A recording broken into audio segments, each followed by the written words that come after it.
So after getting done watching the first 3 episodes of To the Abandoned Sacred Beast, I thought I'd give you a little bit of my opinions and tell you a little bit what I thought about the show and such. This show, first and foremost, I'm going to very much spoil the first 3 episodes. So if you haven't watched the first 3 episodes, here's my spoiler-free-ish review. Is that it's an okay show. It's not necessarily bad. It has some positive aspects, but some aspects that could very much be fixed. It is very much, as of right now, of the first 3 episodes, a monster of the week kind of show with some characters that have some interesting designs, I guess you could say. I wouldn't necessarily go out of my way to watch it, but if you're starved for content or just want some mindless monster hunting, I'd very much recommend it. Alright, so there is the spoiler freeness. Now let's get into the spoilers of the first 3 episodes. I have to start off with the main character named Hank. Hank, which is it's a really awkward name for me at least, but let's back up. Okay, so Hank is the captain of these people called the Incarnate Soldiers, and they are people who have been fused with some magic / serum / MacGuffin device thing that very much makes them into beasts. And there's different kinds of beasts. There's like a dragon, there's this like cobra, hydra looking thing, there's a siren, there's a minotaur, there's an ogre, there's very creative and cool looking beasts, which are probably one of the better aspects of the show, is that there are these beasts. They have very good transformation, they look great, they probably are the best looking thing in this show, and they're pretty cool. So their main captain, his name is Hank. He is a werewolf, and he is only capable of transforming into a werewolf under moonlight. He fights with this weird, harpoon spear thing that he attaches explosives to, and he throws it at the people, and when they get impaled, it blows up. It's kind of cool, but it's a little weird looking. It's like a harpoon, and basically you have the Incarnates are helping this place, this army, this country of sorts, declare. There's a civil war going on, and the Incarnates are helping this side win. And it is revealed at the end of the first episode that the Incarnates are going to lose their souls. They are going to become mindless beasts. There's a scene in which it shows that, I believe it is the Snake Hydra man who goes out of control. And it is shown that, yes, they will lose their human side. They will become full beasts. It is shown also on the episode that they have these patches of skin that are very much their transformed forms. And it's like, how do we stop this? How do we, fix this? Hank asks Elaine being his love interest, who is the doctor who created the Incarnates. She did it in a way because she wanted to end the war. She wanted this to be over. And now she finds it upon herself that she has to figure this out. She has to, in a way, save everybody. She has to become their savior. So Elaine develops these bullets that can kill Incarnates. They have this special little aura around them. And it is revealed to Hank that she is going to go and kill everybody. She tries to kill Hank first because she doesn't want him to see this. She doesn't want him to bear the burden. And we have the vice captain, who is also Hank's sort of best friend-ish, Kane. And Kane ends up killing Elaine, and he does it in front of Hank. Hank is paralyzed at this point, and Kane kills Elaine, spares Hank, and spares the other Incarnates. And Hank wakes up to find out that the war has ended. He is now all the soldiers, all the Incarnates, all the sacred beasts, I guess if you will, all have gone to go and rejoin society. But of course they can't really. They are, these beasts. Some of them have fully transformed. Some of them have lost mental stability. Some of them have lost their ability to find work, to be with their family, to be with their loved ones. And it is very much revealed to Hank that he needs to put an end to this. He is met up by this lady named Liza, who is this buxom blonde who is like, listen, you got to put an end to this. And he's like, all right, I'll put an end to this. She gives him copies, but they're not as strong, of the bullets that Elaine developed. And It very much, and the first episode ends with Hank taking out one of the former incarnates, and there's a theme here in that, like, it's these soldiers. There's a very common theme when it comes to war that says, like, these soldiers became animals. These soldiers are no longer human, and when they try to come back into society, they have no place to go. They feel alienated. There's a bit of PTSD. There's a bit of just no longer being able to fit in a role of society because you were created to become this killing machine. And this very much plays into this show.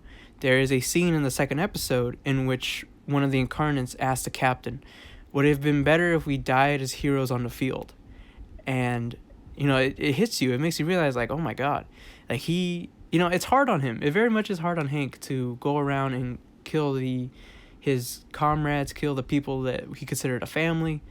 And, he's doing this all because he wants to find Kane. He also wants to find Elaine, because it's revealed that Elaine's body was never found. So she could very well be alive. Keep in mind, there is a manga, and I don't know, maybe she is in the manga. I'm not going to spoil it for you. I don't know either. So if you do know, well, then maybe drop me a hint that I should read the manga, because this one's kind of interesting. I might end up picking up the manga, but it'll have to be on the back burner. I got a lot of stuff on my list. But either way, in the second episode, it is shown the cool-looking dragon guy that, his incarnate form was that of a dragon. He has a family, and there's a scene establishing his family, how he cares for them, how they, take care of each other before the war. And then it shows him having been recruited, having been brought into the war. And he's like, I'm going to go do this. So then that way the war will be over and I can come back and be with you guys. And everyone's like, go do it. You got this. And then he comes back as a giant dragon because he's an incarnate who was a dragon. And, people start being like, this isn't him. And this isn't John. And his daughter, Nancy, ends up coming to him, and she sees it in the eyes of the dragon. She says, no, this is my father. And there's some adorable scenes of them living a new life with a dragon dad. He like carries them around. He can help tow the field really easily. But some of the villagers, some of the townspeople start realizing, like, our livestock is disappearing, and we're fairly certain it's your father because your father has some episodes sometimes. And it's very, like, the thing that happens is, like, the daughter is very much just like, I don't believe you guys, my father would never do this, he doesn't mean anything by it. And they're just like, well, then let's put this bell and wait on him, so then that way we can know if he's moving.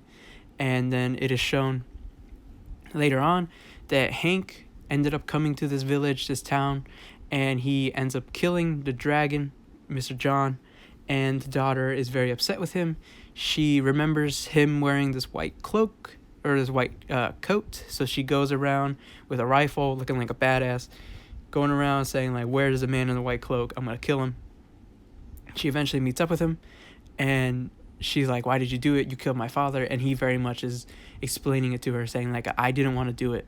I don't want to do this, but I have to do this because they're losing their humanity. They're no longer the people they once were. They are monsters. And then we have the scene with the another member of the Incarnates, who I think is an ogre. And it very much becomes like Nancy's like, all right, fine, I'll come with you because I'm intrigued by you. I'm trying to figure this all out, but I am going to kill you. And Hank very much tells her, like, I need you to do this. Like, once I'm done taking out the Incarnates, I need you to put a bullet in me, because I assume either he can't do it himself or he might lose control. So she is his safety net. She is very much going to be the character who maybe at the end of the manga ends up killing him. Again, I don't know. I haven't read the manga. From what I've heard, the manga evolves from being a monster of the week, but I haven't had a chance to read it.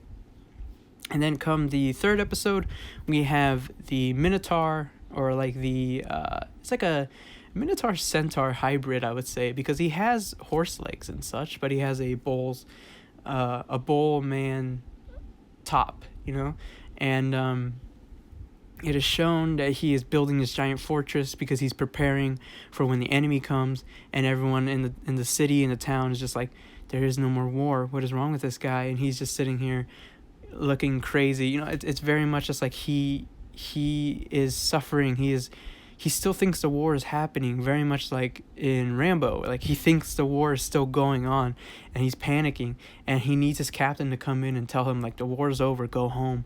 But he can't because he loses himself to the beast. So then Hank has to put an end to him, but it's also revealed here that Hank is a werewolf. Liza ends up helping Nancy get into the fortress, and it is shown that, yes, Hank is also an incarnate. He is a werewolf. He's really, really strong, especially at nighttime. It's hinted at because he has like partial transformations where his hair turns white, but in full transformation, he's a white-haired werewolf, and he's super fast, he's super strong, very durable. And from there, we have the ending of the third episode. It ends with another incarnate being dead. It ends with Nancy realizing what Hank is and why she has to join him, and how she has to end his life when his mission is complete. And I don't really know where this series can go from here, because if it keeps being a monster of the week type show for 12 episodes, it's going to be it's going to be tedious. It's going to be repetitive. I can't get that word right. Forgive me. It's going to be repetitive. There we go. Repetitive. And for 12 episodes, there's episodic animes that do okay. But for this one, I feel like it would do better to have a rather bigger overarching narrative of Kane being more involved, of Elaine, being hinted that she's still out there. Maybe she sends a letter to Hank. Maybe Liza throws her a hint or two that, like, I know where Elaine is. But there's, not really a hint here. We also have some side characters that maybe could be a little bit more. Nancy right now, as she is now, is very much just like a fish out of water. Like, she doesn't understand this whole incarnate thing. She gets surprised by these incarnates. She's surprised by Hank. She's surprised by what is happening in this world. But that can only take so far. I want her to be more involved. I want her to use that gun she's wielding to go around and help Hank, which I guess she will. Liza, the buxom blonde, who is just like, she seems very much just like a femme fatale. She is going to provide Hank information, provide him ammunition, but other than that, I don't think much of her character will come out. There's also this other guy named Claude, who is part of the Incarnate Extermination Squad, but he's barely in the show, so there's not really much to do with him.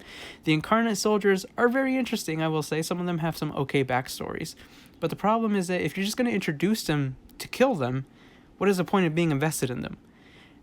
Granted, it adds to the theme of war turning these people who had normal lives with beautiful families into monsters, but it doesn't necessarily add a whole bunch to the show if as soon as they're introduced, we know they're going to die. Why not build it up? Why not have Hank have an encounter with them, but not necessarily kill them? They get away, and he's sitting there struggling, realizing, like, so-and-so, like John, the dragon guy, John had a family. I'm having trouble doing this, but instead he's just going around as a killing machine, killing them. And it's not, there's no build up, there's no tension. Like, I know Hank's not going to lose, but at least build some tension, build some reason to invest into the Incarnate soldiers, other than like a flashback or two. That's not not as impactful. I'm just like, oh, well, he died, big deal. Like, he died because Hank decided he was going to, and the plot needs him to. So then that way, each week we can have a new monster that he fights.